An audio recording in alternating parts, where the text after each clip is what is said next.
Hello दोस्तों, कैसे हो आप। मैं स्वागत करता हूं आपका फिर से एक बार मेरे एक नए और नए वीडियो में। आपने मेरी छोटी सी बात वीडियोस को इतना सराहा, इसके लिए आपका दिल से शुक्रिया। आपने मेरे वैक्यूम पैकिंग कैसे करें कि वीडियो को इतना सराहा, उसके लिए भी खूब खूब थैंक यू। अगर आपने वो वीडियो अभी तक नहीं देखा है तो उसका लिंक मैं डिस्क्रिप्शन में आपको शेयर कर दूंगा, एक बार जाके ज़रूर देख लीजिएगा। दोस्तों, आज की हमारी छोटी सी बात उसी वीडियो पर आधारित है। दोस्तों, आप में से कईयों को कभी ना कभी ये विचार ज़रूर आया होगा कि ऐसा तो क्या बात है इस सिल्वर कलर के बैरियर फॉइल में, जो कि अपने सादे एलडीपी प्लास्टिक में नहीं है या पॉलीथीन में नहीं है।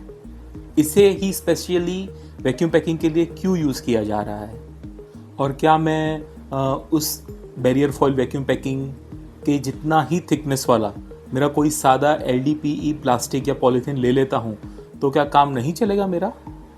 आखिर क्या ही डिफरेंस हो जाएगा, चलो देखते हैं आज के इस वीडियो में।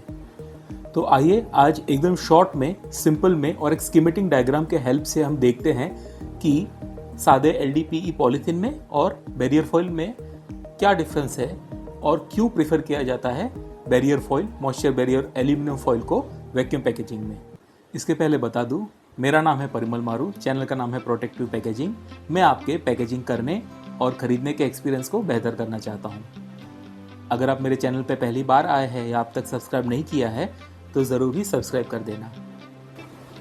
मेरे मोटिवेशन के लिए अगर आप लाइक, शेयर और कमेंट्स करेंगे तो मुझे अच्छा लगेगा और मैं ऐसे ही नए नए वीडियोस आप तक पहुंचाते रहूँगा। ये स्कीमेटिक डायग्राम में अगर हम देखें तो पॉलीथीन जो होता है उसके जो पार्टिकल्स होते हैं उसके बीच में गैप्स होती है, और ये गैप्स इतनी बड़ी होती है कि मॉइस्चर उसके थ्रू पार हो सकता है। हाँ, अगर आप पानी भर के या तो फिर आप हवा भर के अगर उसके अंदर रखेंगे तो तुरंत ही वो आर पार नहीं हो जाता है, पर परमिसिबिलिटी उतनी होती है कि वो धीरे धीरे क्रॉस कर सकता है। और इसको मापा जाता है WVTR या OTR। WVTR मतलब water vapour transmission rate and OTR is oxygen transmission rate, यानी कि कितना वाटर वेपर इस पॉलीथीन के लेयर के थ्रू, एक 1 मीटर बाय 1 मीटर के पॉलीथीन के लेयर के थ्रू 24 आवर्स में क्रॉस कर सकता है। इसको कहते हैं WVTR इन टेक्निकल लैंग्वेज। तो पॉलीथीन का देखा गया है कि रफली WVTR जो है पॉलीथीन का वो अबाउट 15 to 25 है। अगर हम एवरेज 20 पकड़ते हैं तो उसका 20 ग्राम्स है, तो उसका मतलब ये हुआ कि 20 ग्राम्स ऑफ वाटर, 20 ग्राम पानी पॉलीथीन के 1 मीटर बाय 1 मीटर के जो शीट है उसके आर पार जा सकता है 24 आवर्स के अंदर। और ये तो बात हम कर रहे हैं खाली 1 metre by 1 meter and 24 hours की। अगर आपका कवर जो बड़ा है और अगर समझो सी में अगर आपका कंसाइनमेंट जा रहा है तो यही चीज़ें और ज़्यादा बढ़ भी सकती है। ये मापा जाता है रफली एक टिपिकल टेम्परेचर और ह्यूमिडिटी पे, तो थोड़ा वेरिएबल होते हैं। और उसके सामने अगर हम स्कीमेटिक डायग्राम में देखते हैं बैरियर फॉइल को, तो बैरियर फॉइल बनाया जाता है 3 लेयर्स को एक साथ में फ्यूज करके, क्लब करके। तो जिसमें सबसे नीचे वाला जो लेयर है वो है LDPE का नॉर्मल पॉलीथीन है, ये मल्टी लेयर पॉलीथीन होता है और ये भी वैक्यूम ग्रेड का यूज़ होता है जो हमारे पास बैरियर फॉइल होता है उसमें। दूसरा जो लेयर है, ये वाला लेयर बहुत ही इंपॉर्टेंट है। ये लेयर जो होता है ये है एल्यूमिनियम फॉइल का, और इसमें अगर हम देखते हैं तो एल्यूमिनियम फॉइल के पार्टिकल्स इतने पास में सटे हुए हैं कि उसकी बैरियर प्रॉपर्टी, बैरियर मतलब रोकना, उसकी बैरियर प्रॉपर्टी बहुत ही हाई होती है। मतलब वो अपने थ्रू वाटर वेपर को या गैसेस को आसानी से नहीं जाने देगा। और उसके ऊपर होता है पॉलिस्टर का एक लेयर, पॉलीथिलीन टेरेफ्थलेट का, जो कि एल्यूमिनियम फॉइल को सपोर्ट देता है एंड उसको ऑक्सीडेशन से वगैरह से बचाता है। तो इस तरह से 150 माइक्रोन जो बैरियर फॉइल है फॉर एग्जांपल, तो ये बना हुआ है 3 लेयर से।